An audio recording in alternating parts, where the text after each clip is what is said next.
Esta noche voy a titular este mensaje Sabiduría para los días venideros. Es una enseñanza, pero es de naturaleza profética para ayudarnos a comprender en qué momento nos encontramos, qué está haciendo Dios y cuál debería ser nuestra respuesta. Quiero comenzar leyendo Isaías capítulo 40, empezando en el versículo 3. Esta es una profecía concerniente a Juan el Bautista. Voz que clama en el desierto, preparad el camino del Señor. Allanad calzada en la soledad a nuestro Dios, todo valle sea alzado, bájese todo monte y collado, lo torcido se enderece, lo áspero se allane, la gloria del Señor se revelará y toda carne la verá unida, porque la boca del Señor lo ha hablado. Este versículo es lo que está en acción en este momento. Dios está preparando un camino para la visita de la gloria de Dios que será vista por toda carne. Eso es lo que está sucediendo ahora mismo. Quiero leer esto brevemente. Dado todo valle sea alzado. Un valle es un lugar bajo que debería estar alto. Esto significa que las cosas que son importantes para Dios y que los hombres han pasado por alto van a ser exaltadas. Por ejemplo, la santidad, el temor de Dios, la evangelización, el discipulado, la pureza. Los valles serán levantados. Luego dice, bájese todo monte y collado. Estas son cosas que los hombres exaltan y que Dios no quiere exaltar. En Lucas capítulo 16, Jesús dijo que las cosas que los hombres tienen por alta estima son una abominación para Dios. Dios está llevando a cabo estas cosas ahora mismo. Y vamos a verlo suceder de una manera realmente acelerada. Luego continúa diciendo, y lo torcido se enderece y lo áspero se allane. Desde el otoño del 2023, comenzando con la ciudad de Kansas, ha habido un desenmascaramiento tras otro, y gran parte de ello es impactante, ¿no es así? No pasa un mes sin que oigamos hablar de otro ministerio o ministro que ha sido expuesto. ¿Qué está pasando? Dios está bajando los montes y enderezando los lugares torcidos. Donde ha habido falta de integridad, inmoralidad, corrupción, Dios está lidiando con eso. Esta es una muy buena señal. Nunca he visto nada como los últimos 3 años en toda mi vida cristiana. He sido cristiano casi 50 años. Nunca he visto una temporada como esta. Es como, ¿cuándo será el próximo impacto? Sé algunas cosas que no puedo decir y puedo decir que vienen impactos mayores, vienen más impactos y todo es obra del Señor. El corazón de Dios es redentor. No quiero tener en ningún momento la actitud de decir, oh, mira allá, el que esté libre de pecado que tire la primera piedra. Todos deberíamos tener la actitud de humildad y humillarnos diciendo, Señor, si estás limpiando al cuerpo, entonces examina mi corazón. Lo diré de nuevo, Señor, si estás limpiando al cuerpo, entonces examina mi corazón. No quiero ser altivo ni creerme con superioridad. No quiero juzgar, pero deberíamos temer a Dios y temblar ante lo que Él está haciendo. Él prepara el camino para que su gloria sea vista. Lo hace ahora para que, cuando venga su gloria, no tengamos un montón de Ananías y Zafiras. Supongo que hay muchas personas que no son de alto perfil que son igual de corruptas como las que están siendo expuestas públicamente. Con suerte, el desenmascaramiento infundirá el temor de Dios en muchas personas y las ayudará a arrepentirse. Es tiempo de manos limpias y corazones puros ante Dios. Él bajará montes, alzará valles, enderezará lo torcido y allanará caminos ásperos. Le pregunté al Señor, ¿qué significa eso de allanar los lugares ásperos? Él me dijo, es cuando los líderes cristianos y ministerios hacen que sea difícil para la gente llegar a mí. Cobran por sus enseñanzas. Tienen su propia escuela de profetas y están cobrando la suma de más de $1,000 por. Así, solo asisten unos cientos. ¿Por qué no abrirla a miles de personas del país? Tú ya recibes un salario como ministro. ¿Por qué tienes que ganar más dinero? Estos son caminos ásperos que necesitan ser allanados. cuando hacemos que sea difícil para la gente recibir la palabra de Dios. Jesús dijo, de gracia habéis recibido, dad de gracia. Así que debería ser fácil para la gente recibir la palabra de Dios y que no se les cobre por ella. Luego dijo, a medida que Dios baja los montes, alza los valles, endereza los lugares torcidos y allana los lugares ásperos, la gloria del Señor se manifestará y toda carne la verá juntamente porque la boca del Señor lo ha hablado. Nuevamente titulé este mensaje Sabiduría para los días venideros. Quiero hablar en parte sobre algo de lo que estamos viendo y espero que esto responda a las preguntas de muchos de nosotros. La gente me ha hecho preguntas. Quiero hablar sobre los falsos hermanos. Quiero hablar sobre los hermanos que son verdaderos pero caen, hermanos caídos, descarriados. ¿Cómo lidiamos con eso? Cuando vemos lo que está pasando, surgen preguntas en nuestro corazón.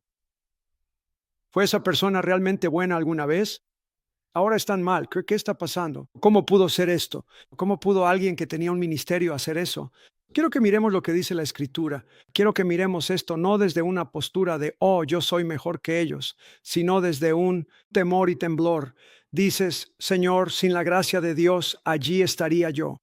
¿Y qué podemos aprender de ello? ¿Qué podemos aprender de ello? ¿Cómo podemos volvernos más sabios? ¿Cómo podemos aprender a caminar en los caminos de Dios? ¿Cómo podemos evitar montes exaltados en nuestra vida que deban ser bajados? ¿Cómo caminar ante Dios para que Él pueda levantar lo que está aquí abajo, sean levantadas? Esa es la razón por la que queremos mirar esto y creo que responderá a muchas preguntas. Nos ayudará a entender qué está haciendo el Señor y cómo podemos crecer a partir de ello. Y necesitamos esta sabiduría para los días venideros.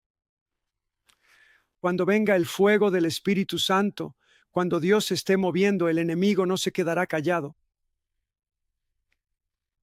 Así que necesitamos tener más sabiduría. Quiero comenzar abordando primero lo que Pablo llamó falsos hermanos. Luego continuaremos a partir de ahí, pero queremos examinar esto. En 2 Corintios 11, versículo 22, Pablo se defiende a regañadientes como apóstol ante la iglesia porque ellos habían sido engañados por apóstoles que les quitaban cosas, apóstoles que se enaltecían a sí mismos y la gente estaba impresionada con ellos. Así que Pablo estaba presentando sus credenciales aquí. Dijo, ¿son hebreos? Yo también. ¿Son israelitas? Yo también. ¿Son descendientes de Abraham?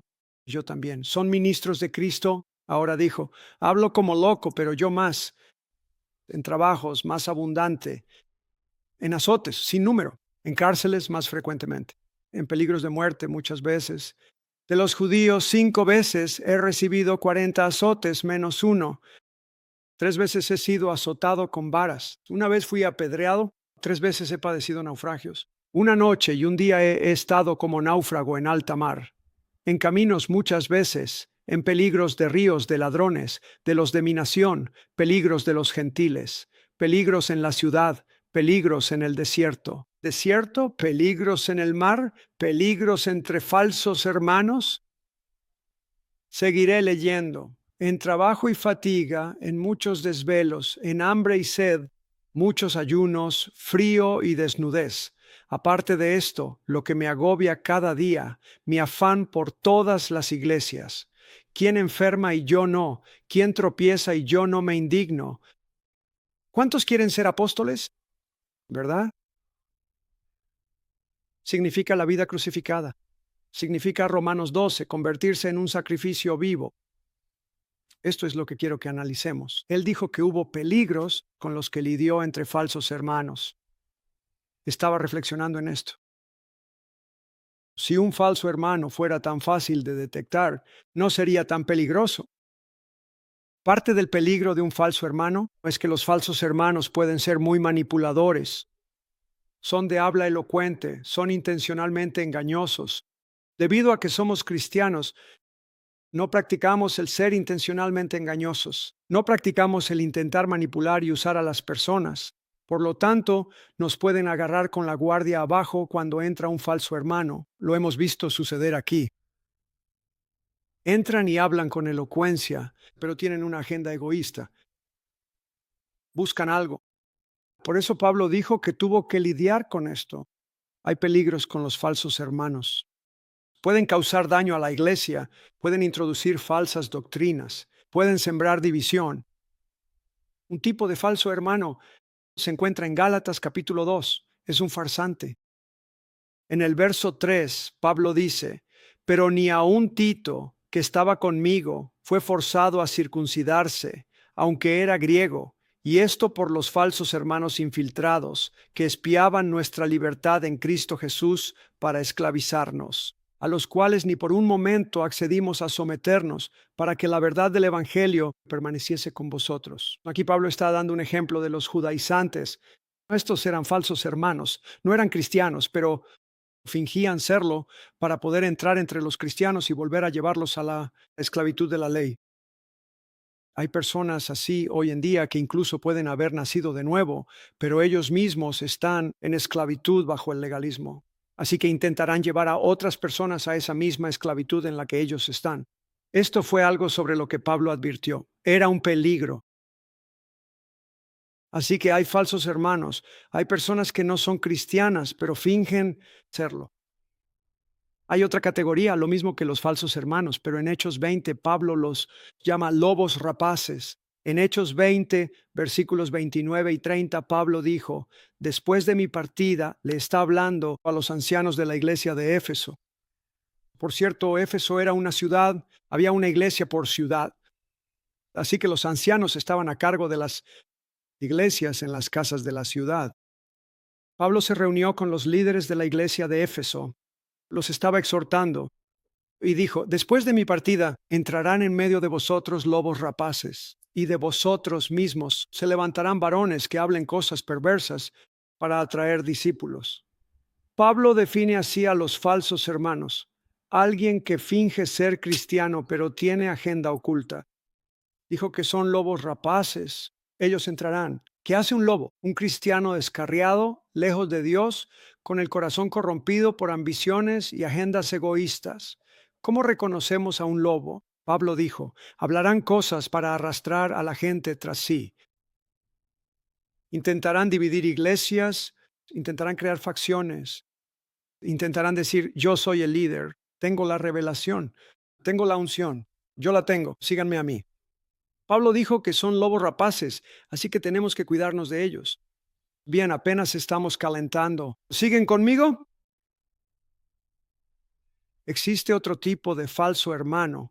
Pablo se refirió a ellos como falsos apóstoles y ministros de engaño, falsos ministros. Estos son los que le quitan a la iglesia por codicia de dinero y usan a las personas para su propia conveniencia. No temen a Dios, no se niegan a sí mismos, ni dan sus vidas para edificar a la iglesia, sino que con palabras suaves, lisonjas, astucia y manipulación intentan sacar la mayor cantidad de dinero posible de la iglesia y usar a las personas de la iglesia para su beneficio. Cuando Jesús envió a sus 12 apóstoles en Mateo 10, versículo 8, les dijo, de gracia habéis recibido, dad de gracia. El mandato para un ministro del Evangelio es no cobrar por el Evangelio. Si tenemos un curso especial de capacitación, no le voy a cobrar a la gente. No vamos a cobrar. No vamos a ganar dinero con esta serie de enseñanzas. En el pasado hemos tenido juegos de CDs en la librería. Nuestros CDs cuestan un poco menos de $1. Tenemos para un uso personal. Si los reproducen, tienen un costo de $1. Son $2 por la portada y el diseño. Así que si es un juego de 5 CDs, son $7. No estás pagando por la enseñanza, estás pagando por el CD. La enseñanza está disponible gratis en Internet. Todos los libros que hemos escrito son gratis en Internet. Si alguien quiere una copia de los CDs, no está pagando por la enseñanza, está pagando por el CD. Lo mismo con nuestros libros. Nuestros libros son gratis. Descárgalos. La gente los descarga de todas partes del mundo. Son gratis, imprímelos, puedes hacer todas las copias que quieras. El Evangelio no se debe vender, no se debe hacer difícil de conseguir. Hace poco recibí un correo electrónico de un conocido ministerio internacional y es muy triste ver la corrupción que se ha filtrado. porque en el correo electrónico hay manipulación. Pablo dijo que estos ministros se enaltecen a sí mismos, manipulan e intentan ganar dinero. Dijeron, ahora tenemos una nueva revelación sobre la guerra espiritual. Esto es lo que decía. En los últimos 5 años, Satanás usa nuevas tácticas mediante el enaltecimiento del ministro por ayunar, orar y esperar en Dios. Se me han dado los secretos.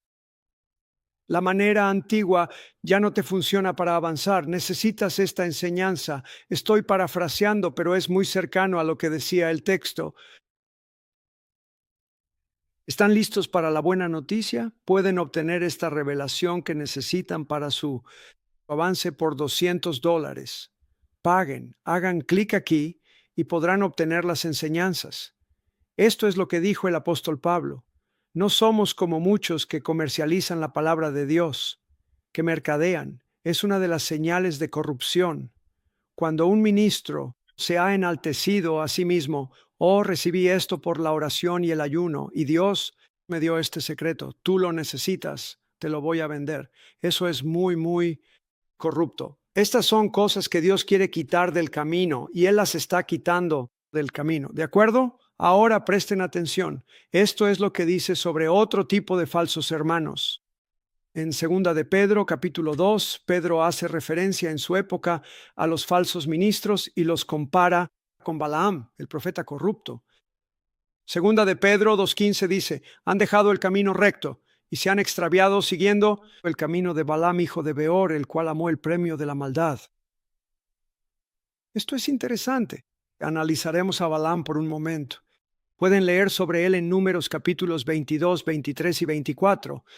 Balaam era un profeta, era un vidente, tenía encuentros con el Señor. Si leen los capítulos 22, 23 y 24, el Señor se le aparecía. El Señor ponía palabras en la boca de Balaam. Balaam dijo, estoy teniendo una visión con los ojos abiertos, y profetizaba. Eso es lo que dice. Tenía visiones con los ojos abiertos. Veía al Señor, tenía visiones, recibía la palabra, pero era tan corrupto que Dios quería matarlo. Sin embargo, tenía dones y unción y tenía la palabra del Señor. Esto es lo que dijo Jesús. Él dijo, por sus frutos los conoceréis. Con todo esto que está pasando, me llega un nuevo recordatorio. Busquen el fruto.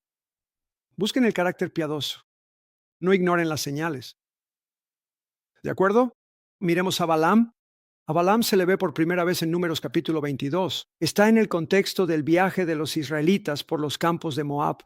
El rey de Moab, Balac, tenía miedo de los israelitas. Dijo, van a venir y a apoderarse de todo, tal como un buey viene y lame todo lo que encuentra. Eso fue lo que dijo. Así que fue a Balaam, quien era conocido como un adivino o un profeta. Envió a sus mensajeros y ellos llegaron con el pago por adivinar, o sea, dinero. Le ofrecerá dinero y honor. Balac le dijo a Balaam, sabemos que lo que tú bendices queda bendito y lo que maldices queda maldito. Necesitamos que maldigas a nuestros enemigos, los israelitas, por nosotros porque les tenemos miedo. Balaam consultó al Señor. ¿Y por qué tuvo que consultar al Señor? Si alguien viene y me dice, oye, quiero que maldigas a los cristianos, yo le diré, lárgate. Pero él dijo, espera, noto que tienes algo de dinero ahí, déjame orar y ver si puedo obtener permiso. Eso es lo que está haciendo. ¿Lo ven? ¿Dónde está la integridad? ¿Dónde está el temor de Dios? Así que Dios le dice, no vayas con la gente que envió el rey Balac, no maldigas a este pueblo, porque es bendito. Esa fue la palabra del Señor. Él ya debería haber sabido eso. ¿Verdad? Presten atención. Balaam decidió preguntarle al Señor una segunda vez. Dijo, no puedo hacerlo. Ellos estaban descontentos, pero tenían el dinero. Así que dijo, déjenme preguntarle al Señor una segunda vez. Cuando le preguntó al Señor una segunda vez, el Señor se enojó tanto que puso a un ángel en el camino para matarlo. Eso es lo que dice la Biblia, porque él estaba corrompido. Dios ya se lo había dicho, Dios no quería que fuera. Dios ya había dicho, no vayas. Pero al volver a preguntar, Dios dijo, ve. Pero él no quería que fuera. Fue como el hijo pródigo que dijo, Padre, dame mi herencia. No se supone que hagas eso. El padre decide el momento de darla. Él hacía lo que no debía, pero el padre dijo, aquí tienes. A veces podemos pedirle a Dios cosas que no son la voluntad de Dios, y si seguimos insistiendo, es posible que obtengamos lo que pedimos y no será bueno para nosotros. Así que Dios estaba enojado, le dijo, ve, pero no los maldigas, solo di lo que yo te diga. Balaam se negó a maldecir como Dios le había ordenado, pero todavía lo movía la codicia. Más tarde, aquí se ve qué tan corrompido estaba. Dios siguió poniendo su palabra en la boca de Balaam, y él decía, solo puedo decir lo que Dios me da. Así que no podía maldecirlos, pero como todavía quería algo de Balac, lo aconsejó. Le dijo, no puedo maldecirlos, pero puedo decirte cómo lograr que sean maldecidos. Trae prostitutas, mujeres paganas e idolatría, y cuando caigan en ello, Dios los maldecirá, Dios los juzgará. Y eso es lo que hizo. ¿Qué tan corrupto es eso? ¿Por qué estoy diciendo esto? Aquí hay un hombre que tiene visiones con los ojos abiertos, registrado en los capítulos 22, 23 y 24, da profecías que son 100% precisas, está dando palabras exactas, tiene visiones con los ojos abiertos, ve al Señor y lo escucha, y Dios está tan enojado con él que quiere matarlo. Se le menciona tanto en el Antiguo como en el Nuevo Testamento como alguien corrupto. ¿Por qué estoy diciendo esto? Este tipo de ministros están quedando al descubierto. No creo que todo el mundo empiece de esa manera. Tal vez Balaam no empezó de esa manera, pero por eso Jesús dijo, el que persevere hasta el fin, éste será salvo. No todo el mundo dice, voy a ser corrupto. Algunos sí, son corruptos desde el principio. Algunos comienzan con buenas intenciones y se desvían del camino. De hecho, segunda de Pedro menciona a aquellos que se habían vuelto atrás, como Balaam. Dijo, dejaron el camino recto y se perdieron, siguieron el camino de Balaam. Esto significa que un día iban por el buen camino, pero se desviaron. Algunas personas dicen, ¿cómo puede fulano de tal ser corrupto? Vimos su ministerio y era bueno, probablemente lo era, pero Dios sabe lo que hay en el corazón. Una vez más, personalmente considero que es peligroso que cualquiera de nosotros tengamos una actitud de superioridad moral. Oh, esa mala persona. Estamos viendo esto para que todos podamos tener temor y temblar y decir, Dios, guárdame de ello. Guárdame de ello, guíame por el buen camino. Guárdame, Dios dijo, pondré mi temor en ellos para que no se aparten de mí. Eso es lo que debemos hacer. Dios, hazme crecer en el temor de Dios todos los días de mi vida, porque cuando el temor de Dios está en tu corazón, no te apartarás del Señor, sino de la iniquidad. Eso es lo que es el temor de Dios. En el Nuevo Testamento, Pablo tuvo que lidiar con ministros que buscaban ganancia egoísta de la iglesia. Dice en 2 de Corintios 11, versículo 1, ojalá me toleren un poco de locura. Tolérenme, escuchen, porque los celo con celo de Dios, los desposé con un solo esposo, para presentaros como una virgen pura a Cristo. Pero temo que como la serpiente con su astucia engañó a Eva, vuestras mentes sean de alguna manera desviadas de la sincera y pura devoción a Cristo. Deténganse justo ahí. Aquí es donde cualquiera de nosotros puede descarrilarse. Podemos empezar ungidos, dotados, sirviendo a Dios. Parece que lo estamos haciendo todo bien, pero si la motivación principal que impulsa nuestro propio corazón no es el amor supremo a Dios y a su infinita gloria y a su voluntad, Él dijo que tenemos que mantener y aferrarnos a una sincera y pura devoción a Cristo, no al ministerio. Hay una gran diferencia porque los hombres pueden hacer un pequeño cambio e igualar el ministerio con servir a Dios. Entonces, de repente, el crecimiento del ministerio, el éxito del ministerio, se convierte en la meta en lugar de complacer a Cristo. Así que ahí se infiltra la transigencia y se justifica porque esto ayudará al ministerio. Ahora el ministerio se convierte en un Dios y no Cristo. Así que para mantenernos en el camino, tenemos que aferrarnos ferozmente y luchar para que Jesucristo sea siempre nuestro primer amor, para que mantengamos una pura y sincera devoción a Él. Tengo un muy buen amigo llamado John Jenks. Él era un experimentado marinero y poseía un velero propio. Hace años, él, su esposa y sus hijos hicieron un viaje misionero largo, como de 5 años. Navegaron desde la costa del sur de California y fueron hasta Japón y alrededor de la cuenca del Pacífico. Se detuvieron en muchas islas y hacían evangelismo desde el barco. Un día me estaba contando sobre sus viajes y dijo: cuando navegas desde aquí hasta Japón, tienes que asegurarte, pero seguro, de que tu brújula e instrumentos sean precisos. Me dijo: si estás trazando tu curso y tienes un desvío del 2% en tu brújula, si vas a recorrer 5 millas, el 2% no es tan malo. Aún terminarás cerca de tu meta. Pero si vas a Japón y te desvías un 2%, acabarás a cientos de millas. La advertencia es para nuestro corazón. Jesús lo dijo 3 veces. El que persevere hasta el fin, éste será salvo. Así que en nuestro corazón, para mantener esa brújula absolutamente fiel, es solo una cosa: una sincera y pura devoción a Cristo y a su palabra. Eso es todo. Si permitimos que cualquier otra cosa nos impulse, vamos a naufragar en nuestra fe. Temo que vuestra mente se desvíe de su sincera y pura devoción a Cristo, pues si alguien viene predicando a otro Jesús que el que os hemos predicado, hay otro Jesús que se está predicando en Estados Unidos. Es uno que simplemente lo aceptas, no te arrepientes, lo aceptas en tu corazón.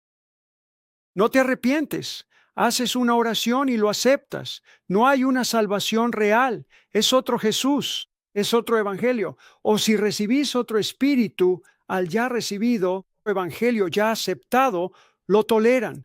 En 2 Corintios 11:7 dice: pequé al humillarme para que fuesen enaltecidos al predicarles el evangelio de Dios gratuitamente. El evangelio de Dios gratuitamente, dijo en el versículo 9: a nadie fui carga, pero lo que hago al no cobrar, y en todo me guardé y me guardaré de seros gravoso, y así me mantendré por la verdad de Cristo que está en mí. Nadie me impedirá esta gloria. ¿Por qué? Porque no os amo. Dios sabe que sí, mas lo que hago lo haré aún. Pablo trabajó entre ellos. No fue una carga para nadie. En un momento dado dijo: he despojado, por así decirlo, a otras iglesias. En otras palabras, recibí ofrendas de ellas para que cuando fuera a ustedes no les quitara ni un centavo.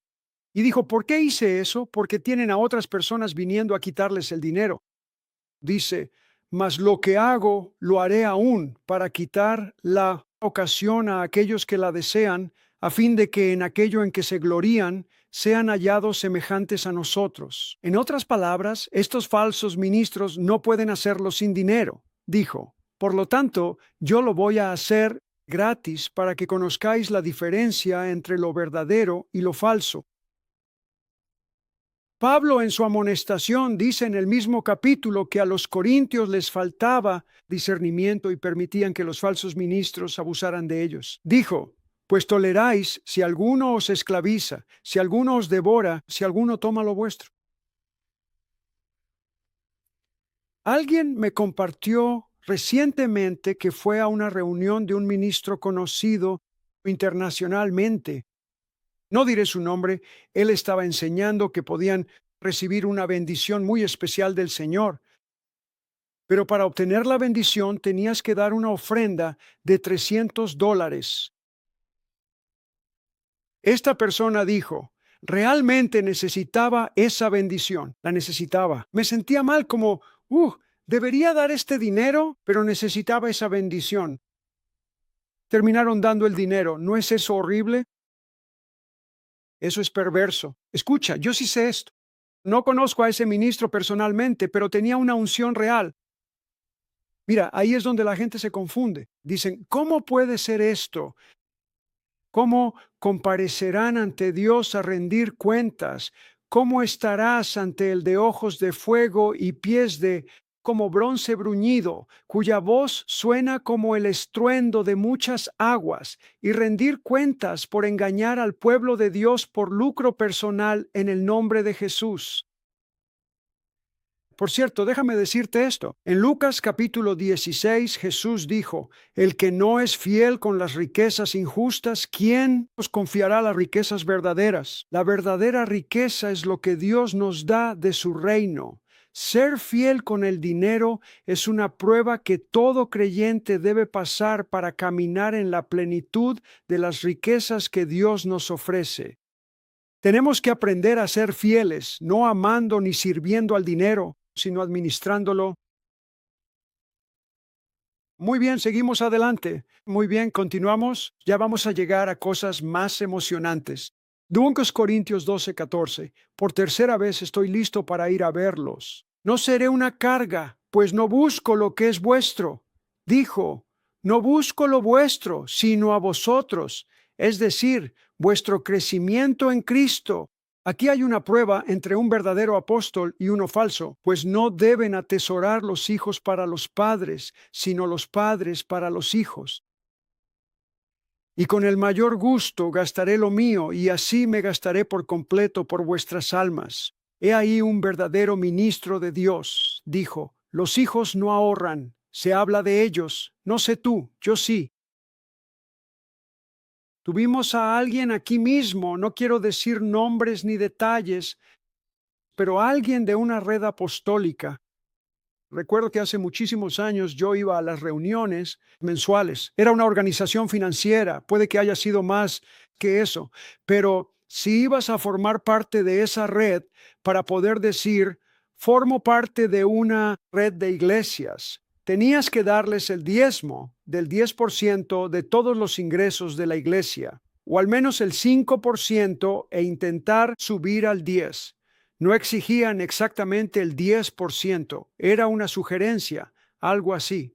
Los apóstoles son padres, deben ayudar a otros ministerios. Si plantas una iglesia, miren, la financiaremos, enviaremos personas, les ayudaremos. Los padres atesoran para los hijos.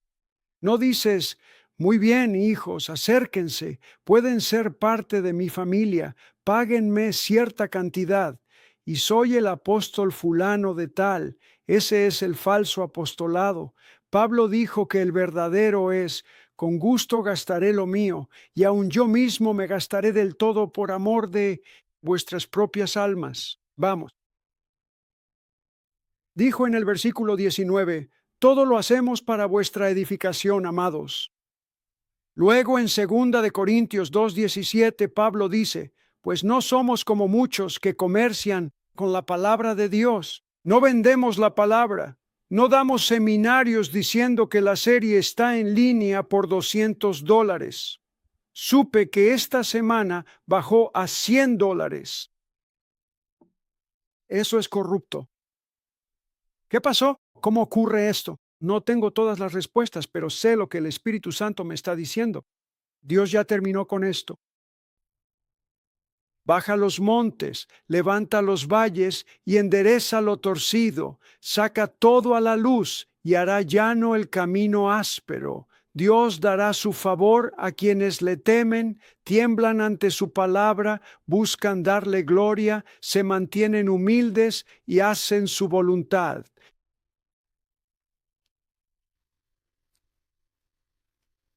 Escucha lo que dijo Pablo en 2 Corintios 2. No somos como muchos que medran falsificando la palabra de Dios, sino que con sinceridad, como de parte de Dios, hablamos delante de Dios en Cristo. Él dijo a muchos. Así que en su época había muchos haciendo lo mismo. No creo que todos los ministros, esta es solo mi opinión, que venden sus CDs o lo que sea. No creo que todos sean intencionalmente corruptos, porque mi Mi experiencia con la gente que me encuentro es que lo hacen porque todos los demás lo están haciendo.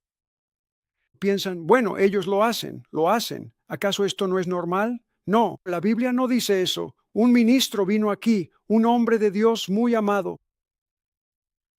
Esto fue hace años y quería hacer un seminario especial y cobrarle a todos $59 por la escuela especial. Yo dije, bueno, puedes venir, pero no le vamos a cobrar a nadie. Yo no le voy a cobrar a nadie. Me aseguraré de que seas bendecido. Siempre nos aseguraremos de que seas bendecido, pero no le vamos a cobrar a nadie. Quiero que venga todo el que pueda venir. Sé lo que se siente tener una familia pequeña y estar empezando, y luego ir a una reunión diciendo, no puedo ni pagar la entrada. ¿Por qué no puedo entrar? Igual, lo compartí y lo aceptaron. Dijeron, tienes razón, no voy a cobrar.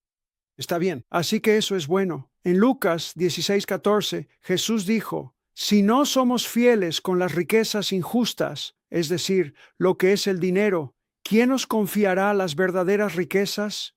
Esto no es solo para ministros e iglesias, es para los cristianos. Todos tenemos que aprender a ser buenos mayordomos con el dinero. Los apóstoles enfrentaron varias pruebas. En primera de Pablo escribió a los tesalonicenses, el Evangelio no fue solo palabras, sino poder del Espíritu Santo y plena convicción. Así que cuando a los apóstoles se les confió el Evangelio, se les dio poder, se les dio unción, mucha convicción. Dijo en primera de Tesalonicenses 2, versículo 4, fuimos aprobados por Dios para que se nos confiase el Evangelio.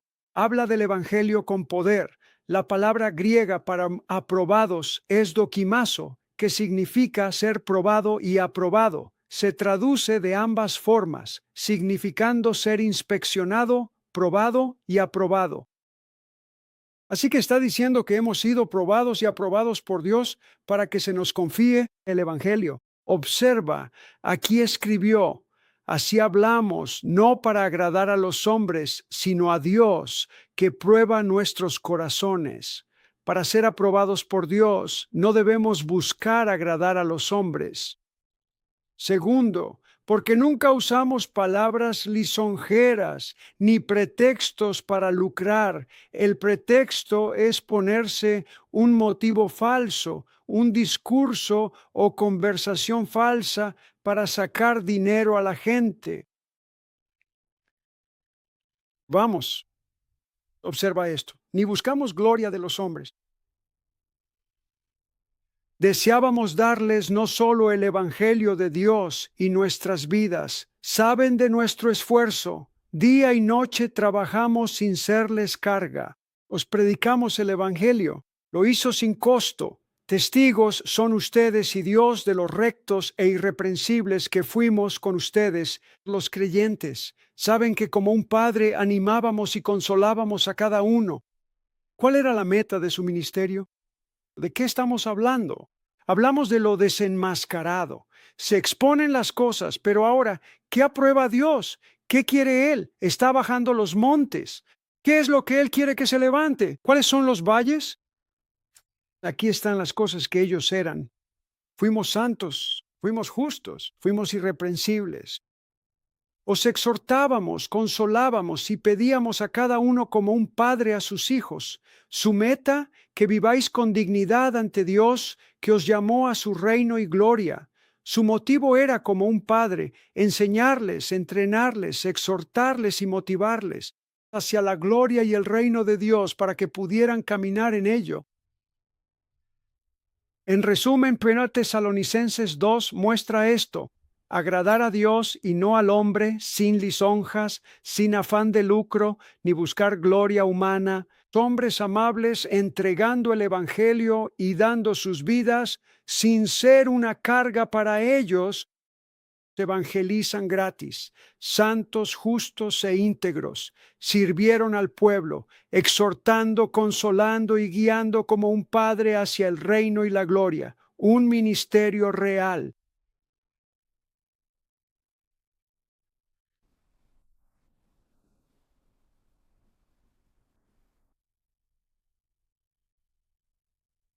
Ellos no buscaron la gloria de los hombres. parte de, bueno, no voy a entrar en eso. Tenemos que tener cuidado cuando Dios nos usa. La Biblia dice que lo digan los redimidos del Señor, contad sus maravillas y obras. Pero tenemos que ser muy cuidadosos de cómo lo hacemos para que el Señor sea el que sea glorificado y no nosotros. Es muy sutil. Estaba hablando con otro ministro tras desenmascarar a alguien más. Solo charlábamos sin ser condescendientes. Ambos decíamos, vaya, esto es un shock para mí. Entonces el otro ministro me dijo, ¿pero te habías dado cuenta de que en sus programas de televisión todos eran exclusivamente sobre él? Él dio esta palabra y se cumplió. Él hizo esto. Todo era sobre él. Podemos hacer que suene como si fuera para la gloria de Dios, pero dice que los verdaderos ministerios no buscan la gloria de los hombres. Ese es un monte que Dios está bajando. Así que con temor y temblor, todos deberíamos ser conscientes de eso. Decir, de acuerdo, Dios, no quiero tomar nunca la gloria. No quiero tomar la gloria. Veamos un par más. ¿Están listos? ¿Qué hay de Judas? Jesús sabía quién era Judas. Lo sabía desde el principio. Y sin embargo fue elegido. Por razones de soberanía, alguien debía traicionar a Jesús. Dios no lo obligó. Judas eligió hacerlo. Judas tuvo la misma gracia que los demás. Vio al mismo Jesús. Lo escuchó, lo tocó, lo sintió, caminó con él. Tuvo la misma oportunidad. Dios en su presencia sabía lo que Judas elegiría. Por lo tanto, lo eligió para estar en el equipo porque sabía sus actos. Dios no obligó a Judas, Judas lo eligió. La presencia de Dios lo utilizó. También pensé en esto. Me pregunto si los otros 11 conversaron tras el suicidio de Judas y al ser expuesto, me pregunto su impacto en Getsemaní al ver lo que hizo Judas. ¿O no lo estaban? Lo habrán mirado y dicho, ¿sabes? Vi señales. Me pregunto qué tipo de conversaciones habrán tenido. La soberanía de Dios. Dios no desperdicia absolutamente nada. Yo creo que Judas no era realmente un creyente. Él no creía lo que Jesús decía. Si lo hubiera creído, no lo habría traicionado. Tenía otra agenda. Me pregunto si cuando Jesús no estaba cerca, Judas soltaba críticas y cinismo ante los demás. Vamos, muchachos, ¿de verdad creen eso? ¿Qué opinas de esto? Se nos dice que era un ladrón. Él llevaba la bolsa del ministerio. Le estaba robando al ministerio. Así que no tenía temor de Dios. Solo pienso que después de que fue expuesto, los discípulos miraron atrás, finalmente pudieron ver las pequeñas señales que antes simplemente habían pasado por alto. Y creo que de ahí en adelante todos tuvieron un mejor discernimiento. Porque me pregunto por qué. Señor, ¿por qué permites que la gente llegue tan lejos antes de que se les descubra? Creo que hay múltiples razones. No pretendo tener la respuesta, pero creo que una de ellas es que Dios le da al ministro tiempo para arrepentirse. Les da tiempo para arrepentirse. Dio tiempo a Jezabel para arrepentirse. Enseñaba inmoralidad sexual e idolatría en la iglesia. Nada es peor. Él le dio tiempo para arrepentirse. Pero también creo que cuando quedan al descubierto, eso nos ayuda a todos a mirar atrás y aprender de ello. Digamos que en retrospectiva hay algunas cosas que, en cierto modo, cuando realmente crees en alguien, le dejas pasar una. Oh, no, eso no puede ser. Debemos creer en lo mejor. Eso no puede ser. Y ahora seguimos adelante con un mejor discernimiento. Así que todo obra para bien. Judas. Aquí hay otro, Demas. Se le menciona al menos 3 veces en las Escrituras, en Filemón, Colosenses y Segunda de Timoteo. Esto es lo que Pablo llama a Demas en Filemón, capítulo 1, versículo 23. Pablo dice, te saludan Epafras, mi compañero de prisiones por Cristo, Jesús, al igual que Marcos, Aristarco, Demas y Lucas, mis colaboradores. Pablo llama a Demas su colaborador. ¿Te imaginas el privilegio que es eso? Pablo escribió gran parte del Nuevo Testamento, fue al cielo y recibió el Evangelio de Cristo. Se mueve en todos los dones, lleno del Espíritu Santo, planta iglesias y combate demonios. Te conviertes en su colaborador. Qué privilegio ser mentoreado por alguien mentoreado directamente por Jesús. Él era un colaborador con Pablo. Luego Pablo lo menciona otra vez en Colosenses 4:14. Lucas, el médico amado, y Demas os saludan. Así que estás trabajando con Pablo. Ahora fíjate, cuando Pablo se enfrentaba a la ejecución en Roma, escribe en segunda de Timoteo: Timoteo, procura venir a verme pronto, porque Demas me ha desamparado, amando este mundo presente. ¿Cómo sucede esto? La Biblia habla de aquellos que gustaron de poderes venideros, probaron la palabra de Dios y participaron del Espíritu Santo. Seguro Demas tuvo todo eso. Y luego se apartan. Él dijo, me desamparó. ¿Por qué? Él explica el motivo. Amó el mundo presente. De alguna manera, los carruajes nuevos, las casas nuevas en la colina, las chicas guapas, lo que fuera, los clubes, le encantó y lo abandonó todo y se fue tras el mundo. ¿Qué nos dice eso? Algunas personas empiezan siendo sinceras, son realmente colaboradores, están sirviendo de verdad, pero ocurre un cambio en el camino. Por eso la Biblia dice, el que persevere hasta el fin, éste será salvo. Bien, veremos uno más. ¿Tenemos tiempo para uno más? Sí, tenemos. Chris dijo que sí. Este es uno bueno. Se trata del rey Salomón. Veamos al rey Salomón. El rey Salomón comenzó complaciendo muchísimo a Dios. Quiero decir, yo he aprendido de él. Dije, Señor, quiero ser así. Él no pidió nada egoísta. Le pidió a Dios, ¿podrías por favor darme algo para que pueda servirte mejor? Y eso complació mucho a Dios. Todos podemos aprender de eso. Puedes leer sobre esto en Primero de Reyes 3:5. Dios se le apareció a Salomón en un sueño en Gabaón. Y le dijo, pídeme lo que quieras. Vamos. Él ve al Señor. Dios le da un cheque en blanco. Salomón pidió un corazón comprensivo, un corazón sabio para gobernar. No pidió larga vida ni riquezas. Esto agradó a Dios. Al estar complacido con Salomón, le dio sabiduría inigualable, más que a cualquier hombre en la tierra en aquella época. Le dijo, también te daré riquezas y honores, algo que él no había pedido. Así que, siendo un hombre joven, comienza complaciendo a Dios. Quiero sugerir que la sabiduría que Dios le dio a Salomón fue un don. Era un don de sabiduría de otra clase. Salomón se apartó de Dios cuando era mayor, principalmente al casarse con cientos de mujeres extranjeras que lo influenciaron para adorar a otras deidades. Desobedeció a Dios, erigió templos a ídolos como Moloc y Quemos, y según Primera de Reyes 11, hizo lo malo ante el Señor, perdiendo su dedicación a Dios.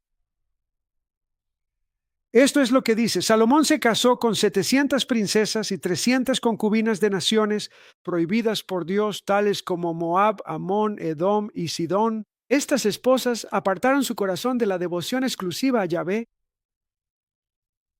Tenía un problema sexual. Construyó santuarios paganos, erigió altares donde sus esposas quemaban incienso. Amaba complacer a sus esposas más que complacer a Dios. Desobedeció. Dios se le apareció 2 veces prohibiéndole seguir a otros dioses, pero Salomón desobedeció deliberadamente. Dios se le apareció 2 veces. Prioridades equivocadas. Su gran poder y riqueza probablemente lo llevaron a un declive espiritual gradual, donde parecía priorizar las alianzas políticas por ego y beneficio personal y priorizar los placeres de sus esposas por encima de su devoción a Dios. Debido a esto, Dios dijo que el reino le sería arrancado al hijo de Salomón, Roboam. El reino sería arrancado. Sin embargo, porque Dios amaba a David, mantuvo una tribu para Roboam, la de Judá, para cumplir su palabra. y su pacto con David. Por esto es importante prestar atención a las amonestaciones de las Escrituras. ¿Qué podemos aprender de Salomón? Resulta sumamente probable que Salomón haya podido escuchar y aprendido los salmos de boca de su padre David. Muy probable. David escribió en los salmos que el temor del Señor es el principio de la sabiduría. Salomón escribió Escrituras, escribió Eclesiastés. Al terminar el libro de Eclesiastés, los dos últimos versículos, Eclesiastés 12, 13 y 14, Salomón escribe: en conclusión, teme a Dios y cumple sus mandamientos. Esto es todo para el hombre, pues Dios juzgará toda obra, incluyendo lo oculto, sea bueno o malo. Escribió eso. Salomón escribió: teme a Dios. Salomón escribió sabiduría, escribió Eclesiastés. Escuchó la sabiduría de su padre, pero él no tenía sabiduría. Escribió las Escrituras. Estaba ungido con sabiduría, pero la sabiduría que tenía era un don. No tenía la verdadera sabiduría, porque la Escritura dice que la verdadera sabiduría comienza con el temor de Dios, y Salomón no lo tenía. Así que tenía el don de palabra de conocimiento, palabra de sabiduría. Poseía diversos dones de carácter revelatorio de sabiduría, pero no tenía sabiduría en su corazón, lo cual nos demuestra claramente que puedes tener los dones e irte al infierno. Muchos dirán: profetizamos y echamos demonios. Él responderá: apartaos de mí, hacedores de maldad. ¿De qué le sirve al hombre ganar el mundo entero si pierde su alma? Salomón recibió un don de sabiduría mayor que cualquier hombre, pero solo fue un don.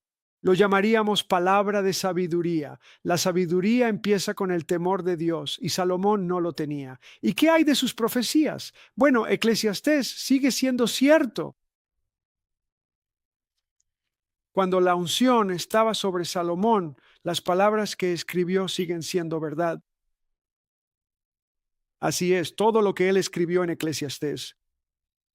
Hay unas cuantas partes de los salmos que se le atribuyen a Salomón. Partes de ellos, pequeñas partes.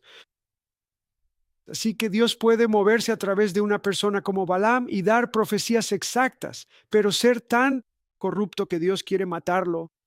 Puedes escribir escrituras. Puedes ser el hombre más rico. Puedes tener palabras de sabiduría. La reina de Saba vino desde el otro lado de la tierra para escuchar la sabiduría de Salomón, pero él era corrupto a los ojos de Dios. Entonces, ¿qué aprendemos de todo esto? Fruto, fruto, fruto. Busca el fruto. Queremos los dones. Son importantes. Esto es lo que se nos exhorta a hacer. Esto es lo que escribí para concluir esto. Se nos exhorta a seguir adelante hacia la perfección. Perfeccionarse es la unión plena con Jesucristo, calibrando nuestra brújula. Mantengamos una devoción sincera y pura al amar, servir y complacer solo a Dios y obedecer su palabra, siempre, ahora y por siempre, hasta que el Señor regrese. Si Dios nos unge con dones, estupendo. Y si no lo hace, de todos modos vamos a tener fruto. Fíjate en lo que dice en Hebreos 6. Dejando ya los rudimentos de la doctrina de Cristo, avancemos hacia la madurez, sin repetir las bases: arrepentimiento de obras muertas, fe en Dios, bautismos, imposición de manos, resurrección y juicio eterno. Y esto haremos si Dios en verdad lo permite, porque es imposible que los que una vez fueron iluminados y gustaron del don celestial, tuvieron el Espíritu Santo, gustaron la palabra de Dios, poderes venideros y recayeron, renovarlos al arrepentimiento, crucificando de nuevo para sí mismos al Hijo de Dios y exponiéndole a vituperio. Porque la tierra que absorbe lluvia frecuente y da fruto útil, quienes la labran reciben bendición de Dios, pero la que produce espinas y abrojos es reprobada, será pronto maldecida, su fin es el ser quemada. Dios está diciendo: el fruto, den fruto, lleven el fruto del Espíritu Santo. Hebreos añade: pero de vosotros, amados, creemos en cosas mejores, propias de la salvación, aunque hablemos así. Les advierte: avancen hacia la perfección, si ya han gustado de esto y se apartan, es imposible volverlos al arrepentimiento. Así que su exhortación es: sigan avanzando hacia la unión plena con Cristo. Dice: Dios no es injusto, no olvida vuestra obra ni el amor que mostrasteis hacia su nombre, habiendo servido a los santos y sirviéndoles aún. Deseamos que cada uno sean constantes hasta el final con esperanza, sin ser perezosos, sino imitando a los que por fe y paciencia heredan las promesas. Así no se apartarán. Habla de los llenos del Espíritu Santo. Probaron los dones y los poderes del siglo venidero, se apartan y retornan al mundo. Dijo que es imposible que se arrepientan. Por eso su exhortación es: sigan adelante, tengan fe, paciencia y sigan avanzando. Jesús debe ser nuestro primer amor. Os desposé con un solo esposo para presentaros como virgen pura a Cristo. Temo que, como la serpiente engañó a Eva, vuestras mentes se corrompan o ajenas a la sincera, pura devoción a Cristo. Aférrate, es nuestra ancla y brújula. Quien persevere se salvará. ¿Qué más podemos aprender? ¿Qué aprendemos de estas situaciones reveladas? Podemos aprender esto: si no fuera por la gracia de Dios, ahí estaría yo. Así que, Señor, danos a todos el temor de Dios. Señor, enséñanos a no transigir jamás. Danos manos limpias, danos corazones puros. Señor, ayúdanos a nunca enaltecernos, que siempre nos escondamos detrás de la cruz y te demos la gloria, que siempre nos escondamos detrás de la cruz y le demos a Dios la gloria. Que el dinero nunca nos controle, que solo nos guiemos por el temor de Dios y la voluntad de Dios. Jesús dijo: busquen el fruto. Por cierto, no deberíamos pasar por alto cuando los cristianos se exaltan a sí mismos. Esa es una mala señal. No ignoren cuando los ministros llevan vidas ostentosas. Un ministro de Luisiana se jacta de tener la casa más grande que cualquier otro ministro en Estados Unidos, de 35,000 pies cuadrados, una mansión multimillonaria. Dijo: tengo la más grande. Se jacta de ello. Es propiedad de su ministerio. ¿Cómo te gustaría que tu ministerio pague millones y millones de dólares para que el ministro tenga un estilo de vida ostentoso y corrupto?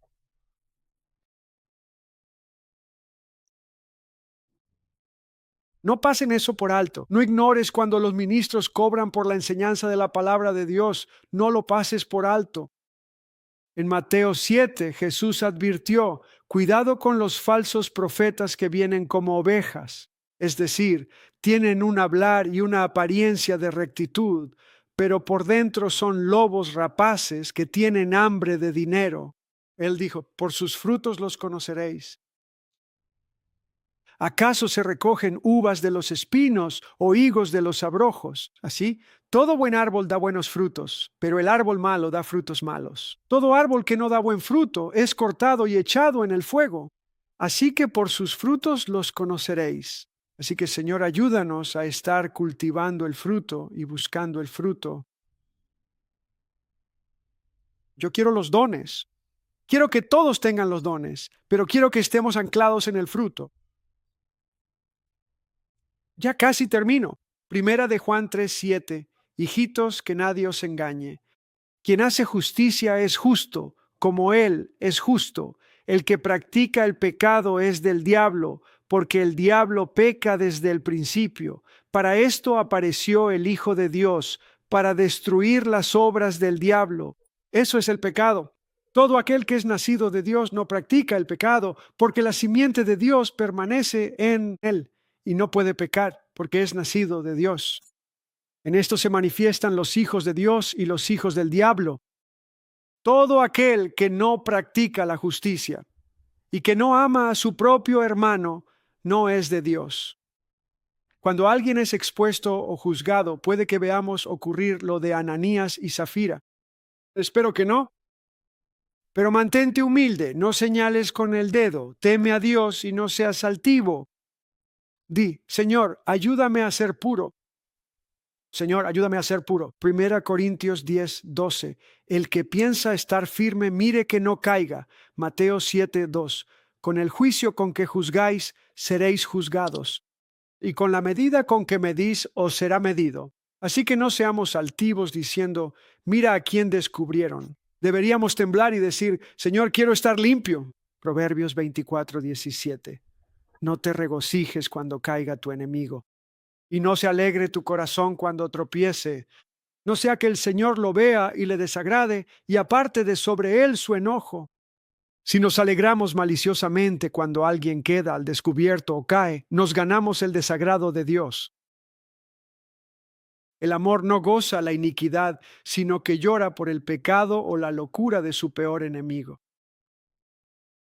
Eso hace el amor, se regocija en la verdad, la santidad y la felicidad del hombre. Proverbios 17:5. Quien se alegra del mal no quedará sin castigo. Lo digo porque hay quienes publican vídeos de denuncias con una actitud malsana, y algunos de los que los ven sienten una alegría maliciosa de autojusticia como, sí, mira eso, mira eso. Bueno, ¿quiénes somos nosotros sin la gracia de Dios? Job se lamentaba. Él dijo, si me alegré en el quebrantamiento del que me aborrecía, o me regocijé cuando le halló el mal.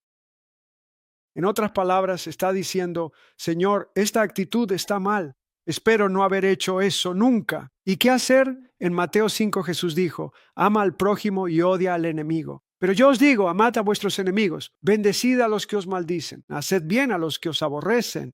Orad por los que os ultrajan y os persiguen, para que seáis hijos de vuestro Dios. Da su sol a malos y buenos y lluvia a justos e injustos. Ese es su corazón. Si alguien cae, sintamos el mismo dolor que Dios, como si fuera nuestro propio hijo. ¿Cómo nos sentiríamos si nuestro propio hijo cayera? Estaríamos con el corazón destrozado. Así es como se siente Dios.